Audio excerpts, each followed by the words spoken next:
जमीन लिया है। ये रिकॉर्ड क्लियर होना चाहिए। ओके। श्रीमती चर्चा नहीं होगी सर। इत्फल एक बात बता दीजिए। श्रीमती प्रियंका गांधी वाडा।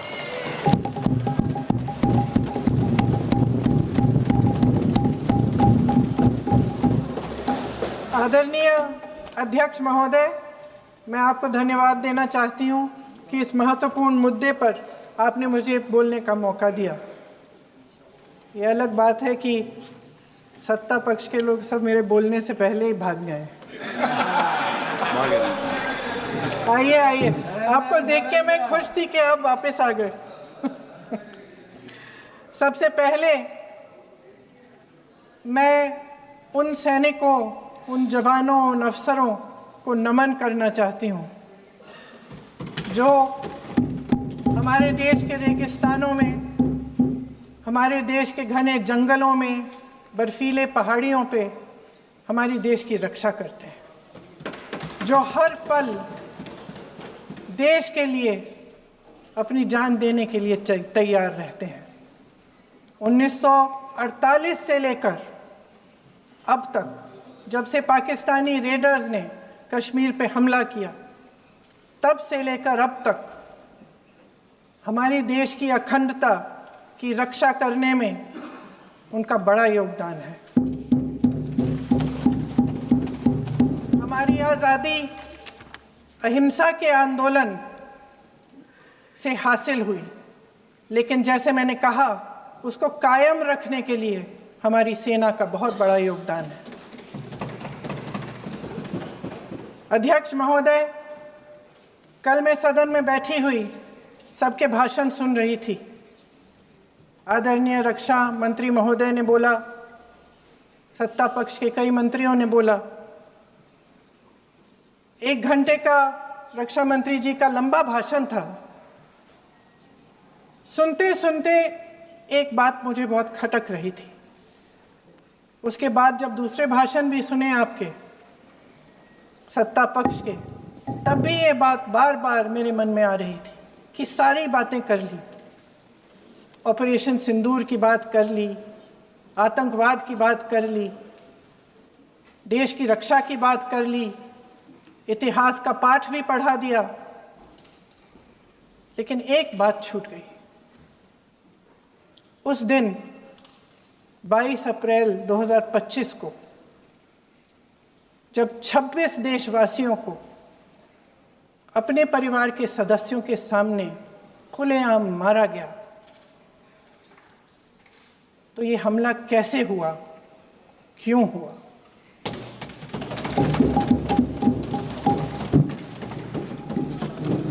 अध्यक्ष महोदय, ये लोग बैसारन वैली में, पहलगाम के पास कश्मीर में क्या कर रहे थे? आजकल पब्लिसिटी का दौर है, प्रचार का ज़माना है। कुछ समय से हमारी सरकार ये प्रचार कर रही थी कि कश्मीर में आतंकवाद ख़त्म हो गया है, कि कश्मीर में शांति है, अमन चैन है। प्रधानमंत्री जी ने खूब भाषण दिए, देशवासियों को कहा कि चलिए कश्मीर चलिए, सैर करिए। कई बार मैंने ये भी देखा मीडिया पर, टीवी पर, कि कश्मीर जाइए, ज़मीन खरीदिए, अब वहाँ अमन चैन है, शांति का वातावरण है। इसी बीच शुभम द्विवेदी, एक कानपुर के नौजवान,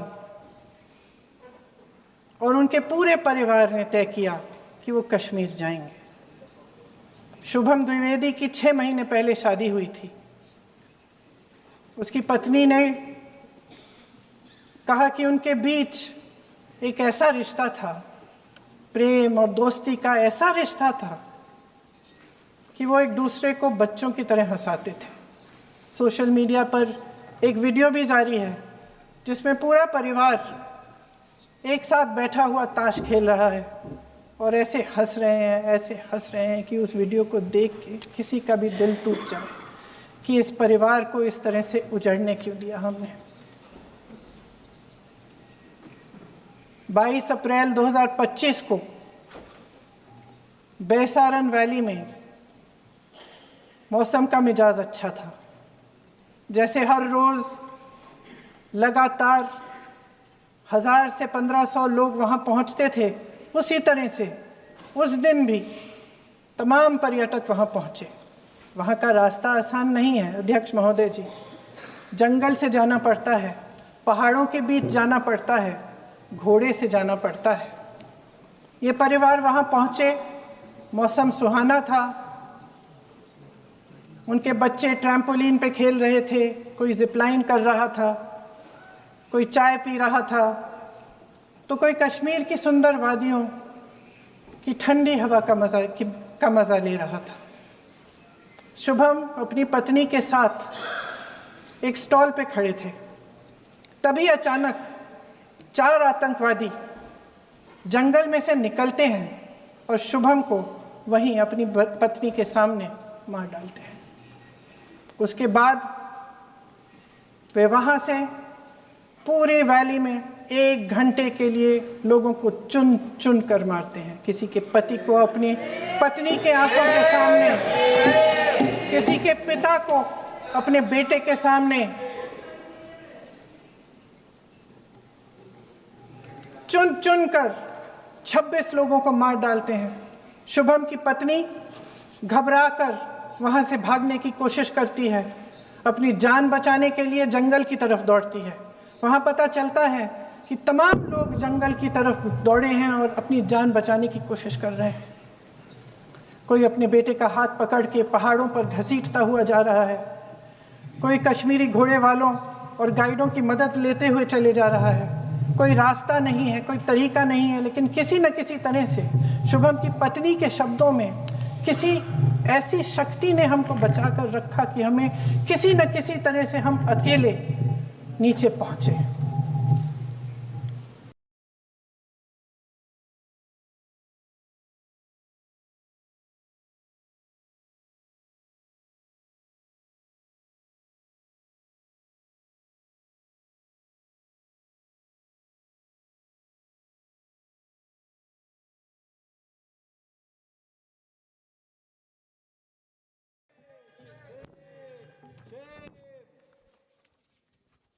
शुभम की पत्नी ने कहा, कोट, मैंने अपनी दुनिया को खत्म होते हुए देखा। अपनी आंखों के सामने एक सिक्योरिटी गार्ड नहीं था। मैं ये कह सकती हूं कि देश ने, सरकार ने हमें वहां पे अनाथ छोड़ दिया था। सिक्योरिटी क्यों नहीं थी वहां पे एक सैनिक क्यों नहीं दिखा? क्या सरकार को मालूम नहीं था कि यहां रोज 1000 से 1500 पर्यटक जाते हैं? क्या सरकार को मालूम नहीं था कि यहाँ के को पहुंचने के लिए जंगल के रास्ते से जाना पड़ता है? अगर कुछ हो जाएगा तो लोग वहां से निकल नहीं पाएंगे। एक चिकित्सा का इंतजाम नहीं था, फर्स्ट एड का इंतजाम नहीं था, कोई इंतजाम नहीं था, ना सुरक्षा का ना फर्स्ट एड का। इन लोगों को भगवान भरोसे छोड़ दिया गया। ये लोग वहां पे इस सरकार के भरोसे गए और इस सरकार ने उन्हें भगवान भरोसे छोड़ दिया।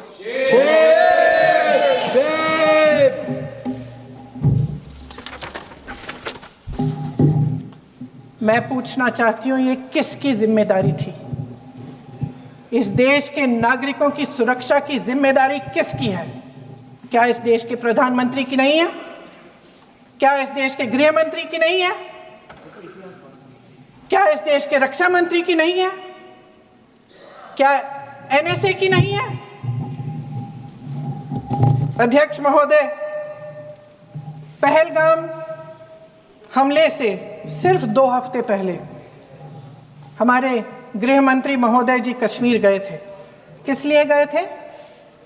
जो सुरक्षा की व्यवस्था है इसको देखने के लिए गए थे, इसको रिव्यू करने के लिए गए थे। और उन्होंने वहां कहा कि आतंकवाद पर विजय प्राप्त हुई है। ये 2 हफ्ते पहले है। 3 महीने बाद JNK के गवर्नर साहब एक आम इंटरव्यू में ऐसे ही चलते चलते कह देते हैं कि हाँ, बैसारन वैली में बहुत लापरवाही हुई, और इसके लिए मैं जिम्मेदारी लेता हूँ। ऐसे ही चलते चलते और वो बात होती है, ख़त्म भी वहाँ होती है और वहीं ख़त्म हो जाती है। उनसे जिम्मेदारी ली भी नहीं जाती, कोई सवाल नहीं उठाता, कोई जवाब नहीं देता। अध्यक्ष महोदय, उस हमले की जिम्मेदारी एक आतंकवादी गुट जिसका नाम TRF है थोड़े दिनों बाद लेती है। कौन है ये TRF? 2019 में ये गुट बना। 2020 में इसने कश्मीर में आतंकवाद का काम शुरू कर दिया और अप्रैल 2020 से लेकर 22 अप्रैल 2025 तक इन्होंने 25 आतंकवादी हमले किए। गृह मंत्री महोदय ने जब यूपीए सरकार के समय के आतंकवादी हमले गिने तो लगभग 25 गिनवाए थे अभी अपने भाषण में। इस गुट ने कश्मीर में 25 हमले 2020 और 2025 के अंदर एक पूरी लिस्ट है इन हमलों की। मेरे पास इतना समय नहीं है इसलिए मैं एक एक को नहीं पढ़ना चाहती, लेकिन मैं इतना कहूँगी कि इनमें रियासी का हमला भी था 2024 का, जिसमें 9 लोग मारे गए और 41 लोग घायल हुए। कुल मिलाकर 2020 से लेकर 22 अप्रैल 2025 तक TRF ने 41 सेना और सुरक्षा कर्मियों की हत्या की, 27 सिविलियन की हत्या की और 54 लोगों को घायल किया था। भारत सरकार ने TRF को आतंकवादी संगठन का दर्जा कब दिया? 2020 में दिया, 2021 में दिया, 2022 में दिया, 2023 में दिया। 3 साल बाद, 3 सालों के लिए ये आतंकवादी गतिविधियां कर रहे हैं और आप इनको आतंकवादी संगठन तब कहते हैं 2023 में। इसकी क्या वजह थी? ये सब सरकार के संज्ञान में था और आप मुझे बताना चाहते हैं, सत्ता पक्ष के नेता बताना चाहते हैं कि ये सब आपके संज्ञान में था, लेकिन कोई भी एक ऐसी एजेंसी नहीं है हमारी सरकार की जिसको पता चला कि ऐसा हमला, ऐसा भयानक हमला होने जा रहा है हमारे देश में, कि पाकिस्तान में बैठे हुए इस हमले की योजना बन रही है कि हम भारत जाके हैवानियत करेंगे, 26 लोगों को मार डालेंगे और हमें पता ही नहीं है। क्या ये हमारी एजेंसियों की विफलता है कि नहीं है? ये बहुत बड़ी विफलता है, एक बहुत बड़ी विफलता है। जानते थे कि ये गुट है, जानते थे कि 5 सालों से ये आतंकवादी हमले कर रहा है, अध्यापकों को मारा, आर्मी के बड़े बड़े अफसरों को मारा, आम जनता को मार डाला, पुलिस वालों को मार डाला, और आप इन पे निगरानी नहीं रख रहे थे। और ये जो एजेंसियां हैं इनकी जिम्मेदारी कौन लेगा? क्या IB चीफ ने अपना इस्तीफा दिया? क्या किसी ने इस्तीफा दिया? गृह मंत्री जी के कार्य क्षेत्र में आता है इंटेलिजेंस ब्यूरो। क्या गृह मंत्री जी ने इस्तीफा दिया? इस्तीफा छोड़िए, जिम्मेदारी ली।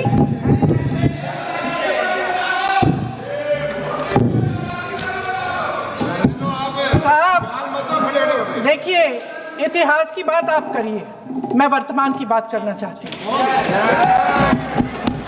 आपको तो एक बहाना चाहिए, आपको तो एक बहाना चाहिए। पूरे परिवार का नाम गिनवा देते हैं। अरे अपनी जिम्मेदारी खुद लीजिए। 11 सालों के लिए तो सत्ता में आप हैं। नेहरू को छोड़ नहीं रहा। कल माननीय गौरव गोगोई जी ने अपने भाषण में पूछा गृह मंत्री जी से, क्या आपकी जिम्मेदारी नहीं थी? मैं देख रही थी। राजनाथ जी, रक्षा मंत्री जी यूं अपना सर हिला रहे थे, कुछ बोले नहीं। अंदर से ये महसूस हुआ होगा कि यहाँ कुछ जिम्मेदारी थी, लेकिन माननीय गृह मंत्री महोदय जी हंस रहे थे, वे हंस रहे थे।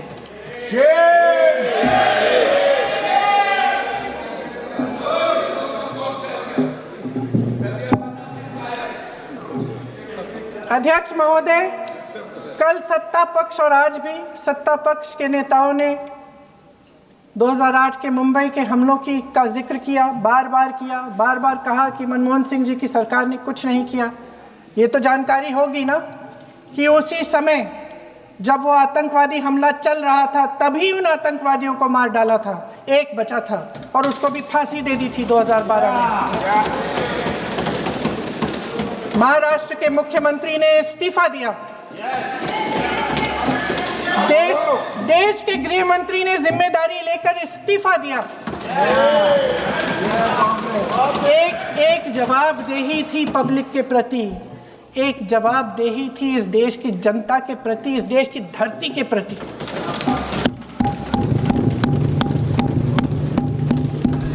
राजनाथ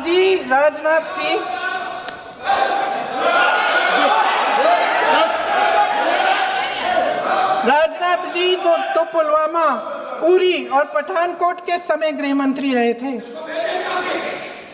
आज वे रक्षा मंत्री हैं और हमारे गृह मंत्री महोदय श्री अमित शाह जी के नाक के नीचे पूरा मणिपुर जल गया, दिल्ली में दंगे हुए, पहलगाम में हमला हुआ और आज भी वे उसी पद पर बैठे हैं। क्यों?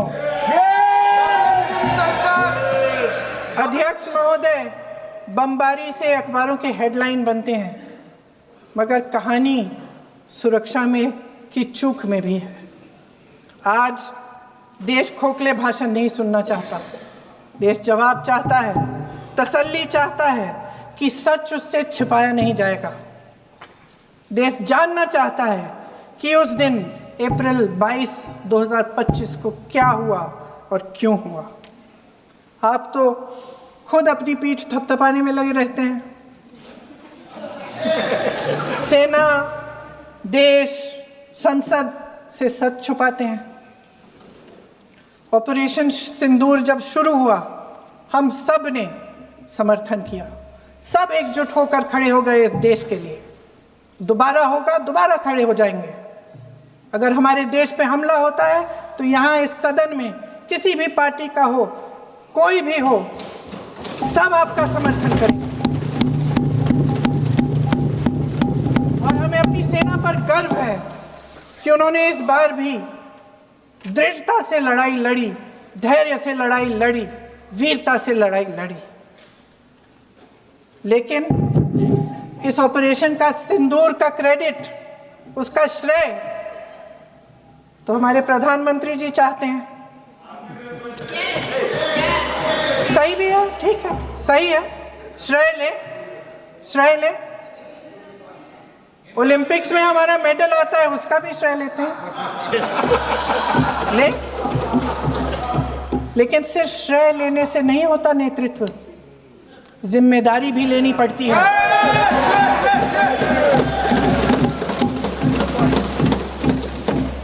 देश के इतिहास में ये पहली बार हुआ, देश के इतिहास में ये पहली बार हुआ कि जंग होते होते ही रुक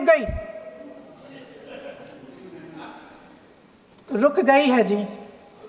और इस रुकावट का ऐलान हमारी सरकार, हमारी सेना नहीं करती, अमेरिका के प्रेसिडेंट करते हैं, अमेरिका के राष्ट्रपति करते हैं। ये हमारे प्रधानमंत्री महोदय की गैर जिम्मेदारी का सबसे बड़ा प्रतीक है। आज गृह मंत्री जी ने इस बात पर उल्लेख किया। उन्होंने कहा, उनके शब्दों में उन्होंने कहा कि पाकिस्तान के पास शरण में आने के बजाय कोई चारा ही नहीं था। आपने शरण दिया क्यों? वो आते हैं आपके देश के अंदर, लोगों को मार डालते हैं और आप उनको शरण दे रहे हैं। क्यों दिया शरण? इसका जवाब क्यों नहीं दिया है एक भी भाषण में? जैसे ये बात उठी, शरण की बात की, हमारे गृह मंत्री जी ने इतिहास में चले गए। नेहरू ने क्या किया, इंदिरा गांधी ने क्या किया, यहां तक कि मेरी मां के आंसुओं तक चले गए। लेकिन इस सवाल का जवाब नहीं दिया कि ये सीज फायर हुआ क्यों। ये जंग रुका क्यों और तब क्यों रुका जब दुश्मन के पास कोई चारा नहीं था हमारे श्रेय में आने के बजाय? क्यों रुका ये जंग? इसका जवाब नहीं दिया। धन्यवाद। आप देंगे?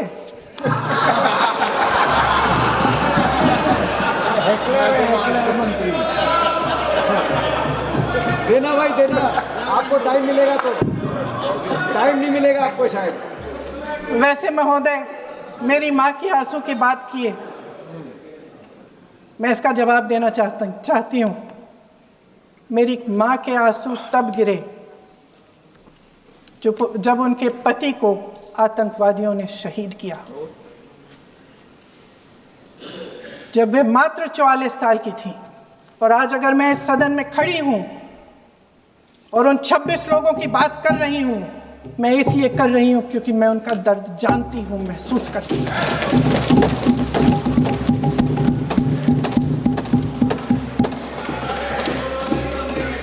अध्यक्ष महोदय, मैंने कहा कि देश का नेतृत्व सिर्फ उपलब्धियों का श्रेय लेने से मजबूत नहीं होता।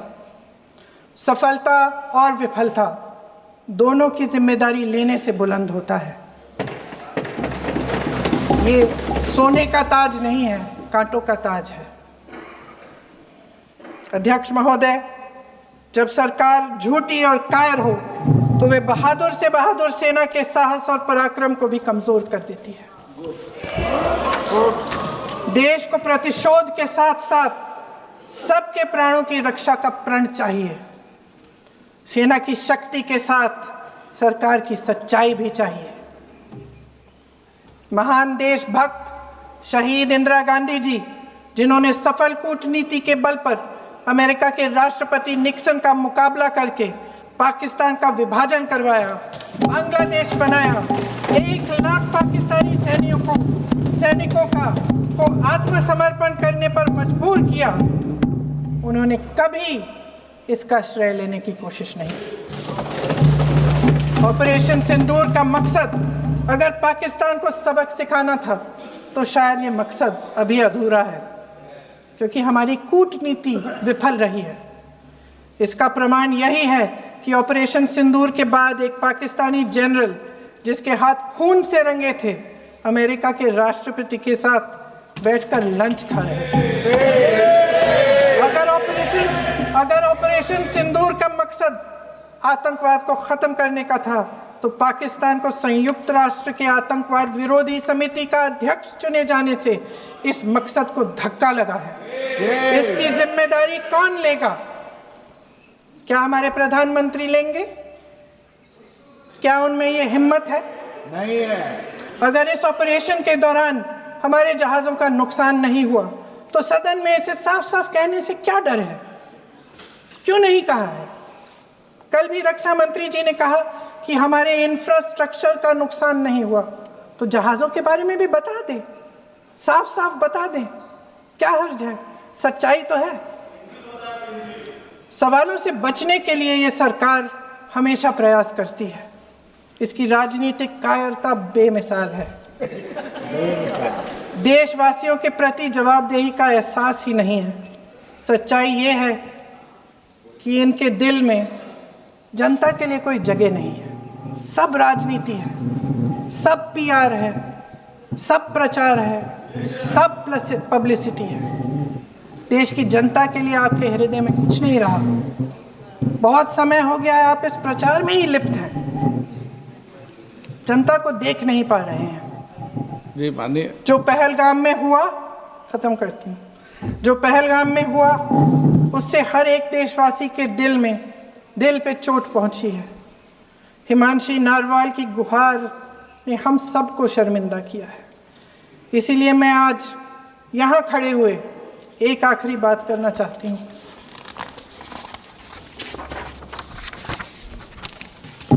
इस सदन में लगभग सभी के पास सुरक्षा है, सुरक्षा की व्यवस्था है। हम जहाँ भी जाते हैं हमारे साथ सुरक्षा कर्मी आते हैं। आपको भी मिल जाएगी, आप मंत्री बन जाएंगे, आपको भी मिल जाएगी। मैं मजाक की बात नहीं कर रही हूँ, थोड़ा सा धैर्य रखिए। उस दिन पहलगाम में 26 परिवार उजड़ गए। 26 लोगों को अपने परिवार के सदस्य के सामने मारा गया। 26 बेटे, पति, पिता गुजर गए। उनमें से 25 भारतीय थे। भारतीय थे।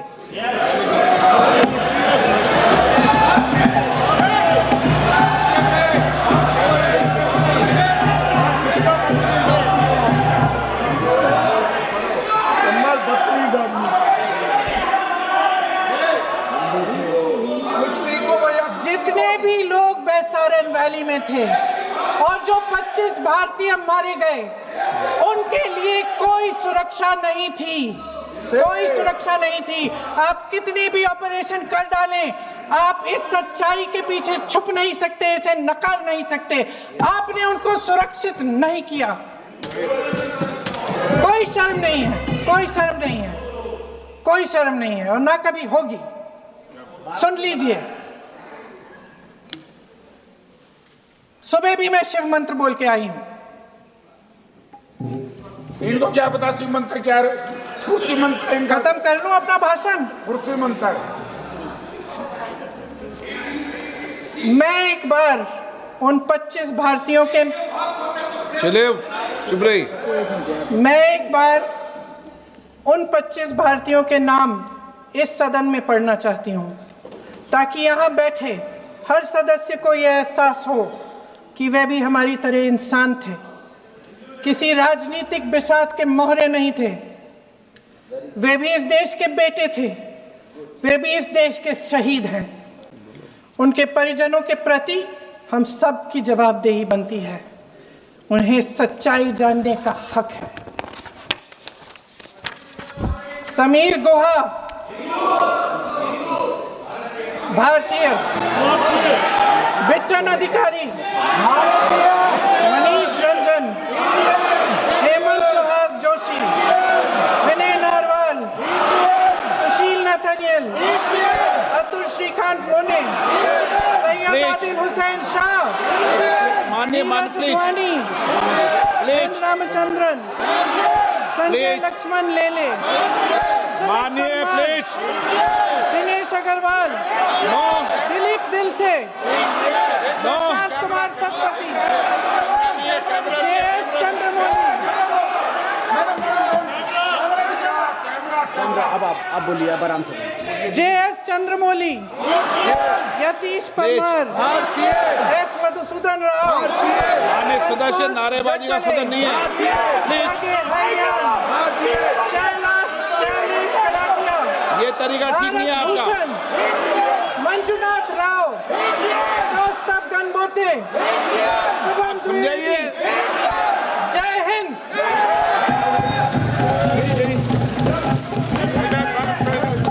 डॉक्टर श्रीकांत शिंदे। धन्यवाद।